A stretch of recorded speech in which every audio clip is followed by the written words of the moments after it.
नमस्कार सर, बहुत बहुत स्वागत है आपको हमारे यूट्यूब चैनल पर, जहां पर आप लोगों के लिए सस्ती ज़मीनों की जानकारी हम देते रहते हैं। तो आइए आज फिर से एक नए लोकेशन की जानकारी लेकर आ गए हैं। तो अगर आप ज़मीन खरीदना चाहते हैं तो आप सही यूट्यूब चैनल पर आपने सही वीडियो को क्लिक किया है।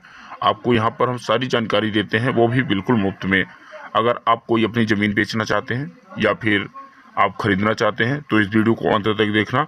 अगर खरीदना चाहते हैं तो अंत तक देखना। अगर ज़मीन बेचना चाहते हैं तो आप हमारे इस यूट्यूब चैनल के माध्यम से बेच सकते हैं। वह भी आपसे किसी प्रकार का मैं पैसा नहीं लेता हूं, ना ही वीडियो बनाने वाले से किसी प्रकार का पैसा लेता हूं, ना ही जो ज़मीन खरीदता है उससे मैं किसी प्रकार का कमीशन नहीं लेता हूं। तो चलिए आज का वीडियो हम शुरू करते हैं कि किस रेट में यह ज़मीन बिकाऊ है और कहां पर बिकाऊ है। तो सबसे पहले हम इसके राज्य की जानकारी देंगे, उसके बाद आपको इसका ज़िला कौन सा है वह आपको बताएंगे। फिर चलिए वीडियो को हम शुरू कर देते हैं। तो आप लोग वीडियो को अंत तक देखना। अगर चैनल पर पहली बार आए हैं तो हमारे चैनल को लाइक कर दें, मेरे चैनल को सब्सक्राइब कर दें और वीडियो को अभी से लाइक कर दें, ताकि हम आप लोगों के लिए हमेशा ऐसी वीडियो लेके आते रहें। क्योंकि हम लाइक और सब्सक्राइब के लिए ही आपसे मेहनत करते हैं। और अगर आपके दोस्त या रिश्तेदार होते हैं तो उनको भी शेयर ज़रूर कर दें व्हाट्सअप इंस्टाग्राम पे। तो चलिए हम वीडियो को शुरू करते हैं। तो यह जो ज़मीन आप लोग देख रहे हैं, इसका सबसे पहले मैं राज्य बता देता हूँ। इसका जो राज्य है उत्तर प्रदेश राज्य है। जी हाँ सर, इसका राज्य जो है उत्तर प्रदेश है। और इसका जो ज़िला है, इसका ज़िला गोरखपुर है। और इसकी जो तहसील है और ब्लॉक जो है, मैं उसको भी जानकारी आपको दे देता हूँ। इसकी जो तहसील है बांसगांव तहसील है, और इसका जो ब्लॉक है, ब्लॉक भी इसका बांसगांव है। यहाँ से तहसील और ब्लॉक की दूरी लगभग आपको 12 किलोमीटर की दूर पर मिल जाता है। जी हाँ सर, यहाँ से तहसील और ब्लॉक की दूरी लगभग 12 किलोमीटर मिल जाती है। अगर आप इस तहसील और ब्लॉक की ज़मीन लेना चाहते हैं तो आप वीडियो को अंत तक देखें। और इस गांव की अगर हम बात करें तो गांव का नाम है खिदिरपुर। जी हाँ सर, गांव का नाम है खिदिरपुर। खिदिरपुर गांव में यह ज़मीन बिकाऊ है। और यहाँ से गांव की दूरी लगभग आपको 500 मीटर की दूर पर आपको गांव मिल जाता है। यहाँ पर हम सबसे पहले बात कर लेते हैं कि कुल कितनी ज़मीनें यहाँ पर उपलब्ध हैं अभी इस समय। तो यहाँ पर जो ज़मीन बिकाऊ हैं उसका जो आपको मैं बता देता हूँ कि कुल कितनी ज़मीनें हैं। तो यहाँ पर जो ज़मीन आप लोग को दिखाई दे रही है, यह टोटल आपको 118 बीघा ज़मीन है। जी हाँ सर, 118 बीघा ज़मीन है। और आप अगर इसे खरीदना चाहते हैं तो इसकी जानकारी सबसे पहले आपको लेनी होगी, तभी आप इस ज़मीन को खरीद सकते हैं, अन्यथा फिर ज़मीन नहीं खरीद पाएंगे। तो इसकी जानकारी मैं सबसे पहले बता देता हूँ कि यहाँ पर एक बीघा में कुल कितनी बिस्वे होते हैं। तो यहाँ पर आपको एक बीघा में टोटल 18 बिस्वा मिल जाता है। जी हाँ सर, अगर आपको नहीं पता है तो आप वहाँ पर अगर गोरखपुर की ज़मीन अगर लेना चाहते हैं और आपको पता नहीं है कि एक बीघे में कितना बिस्वा होता है, तो आप वहाँ पर एक बार सर्च कर लीजिए। तो यहाँ पर आपको एक बीघा में आपको 18 बिस्वा मिल जाता है और प्रत्येक बिस्वे में आपको 1285 स्क्वायर फीट मिल जाता है। अब बात करने लेते हैं कि यहाँ पर होने वाली फसलों के बारे में। तो यहाँ पर आपको धान गेहूँ यहाँ की मुख्य फसलें हैं। धान गेहूँ यहाँ पर आप बो सकते हो।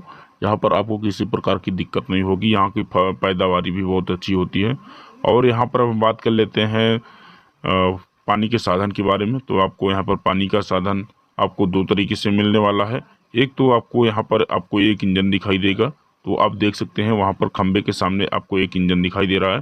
तो आप इंजन से भी सिंचाई कर सकते हो अगर लाइट नहीं है। अगर लाइट आ जाती है तो आप समरसेबुल से भी सिंचाई कर सकते हो, जिसका समरसेबुल आपको बगल में दिखाई दे रहा है जो एक घर, उसी में आपको समरसेबुल भी मिल जाता है।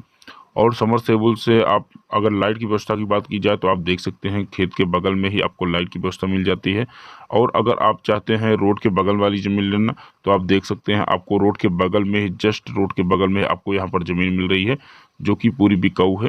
तो यहाँ पर रोड के बगल की ज़मीन आपको सिर्फ आपके लिए ही मैं लेकर आ गया हूँ।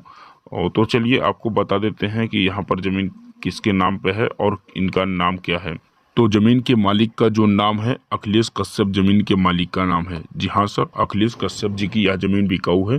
और यहाँ पर इनका जो रेट मैं बता देता हूँ किस रेट में बिकाऊ है। उससे पहले मैं बात कर लेता हूँ कि यहाँ से बस स्टैंड या फिर स्टेशन की दूरी कितना है। तो सबसे पहले मैं बस स्टैंड की दूरी बता देता हूँ। यहाँ से बस स्टैंड की दूरी लगभग आपको 3 किलोमीटर की दूर पर मिल जाता है। और रेलवे स्टेशन की दूरी यहाँ से आपको लगभग 5 किलोमीटर की दूर पर मिल जाता है, जो कि बगल में ही आपको रेलवे स्टेशन मिल जाता है। और यहाँ पर आपको बता दूँ कि ज़मीन के मालिक किस कास्ट से बिलोंग करते हैं। तो यहाँ पर जनरल कास्ट से ज़मीन के मालिक बिलोंग करते हैं। और यहाँ पर इनका जो ज़मीन के मालिक का जाति तो यहाँ पर कश्यप यानी भुंजवा जाति से बिलोंग करते हैं। और यहाँ पर इनका जो ज़मीन है, यहाँ पर इनकी खुद की ज़मीन नहीं थी, यहाँ पर इन्होंने ख़रीदा था। तो ख़रीदी हुई ज़मीन को लगभग यहाँ पर 10 साल पहले ज़मीन यहाँ इन्होंने ख़रीदा था। तो 10 साल पहले ज़मीन खरीदे थे, इसलिए इस ज़मीन को बेच रहे हैं। अब यह दिल्ली में रहने वाले हैं, तो दिल्ली के लिए जाने वाले हैं, तो इसलिए इस ज़मीन को बेच रहे हैं। अब आपको हम ज़मीन के मालिक का मोबाइल नंबर तथा ज़मीन का रेट बता देते हैं। तो सबसे पहले आपको मैं बताना चाहता हूं कि अगर आप दूसरे लोकेशन की ज़मीन लेना चाहते हैं तो मेरा एक खुद का और चैनल है, वहां पर भी आपको अच्छी सी जानकारी दी जाती है। तो उसका डिस्क्रिप्शन में आपको लिंक हम दे देते हैं, आप जाकर वहां से विजिट कर सकते हैं। और ज़मीन के मालिक किस रेट में यह ज़मीन को बेच रहे हैं यह भी आपको मैं बता देता हूं। यहाँ पर ज़मीन के मालिक जिस रेट में बेच रहे हैं उसका आपको कीमत बता देता हूं। यहाँ पर 65,000 रुपये प्रति बीघा के हिसाब से यहाँ पर ज़मीन के मालिक अपनी ज़मीन बेच रहे हैं। अगर आप इससे कम कीमत में लेना चाहते हैं तो भी आपको डिस्क्रिप्शन में जो लिंक मिलेगा वहाँ से आप चेकआउट कर सकते हैं। आपको इससे कम कीमत में भी आपको ज़मीन मिलने वाली है। तो चलिए, आपको यहाँ पर डिस्क्रिप्शन में आपको ज़मीन के मालिक का मोबाइल नंबर भी दे देंगे, तो आप वहाँ से ज़मीन के मालिक से भी संपर्क कर सकते हैं। तो चलिए, अगर वीडियो अच्छी लगी तो हमारे चैनल को सब्सक्राइब कर दीजिए और साथ ही बेल आइकन की घंटी को भी दबा दीजिए। तो फिर चलिए फिर मिलते हैं आप लोगों से एक नए वीडियो में। तब तक के लिए जय हिंद, जय भारत, वंदे मातरम।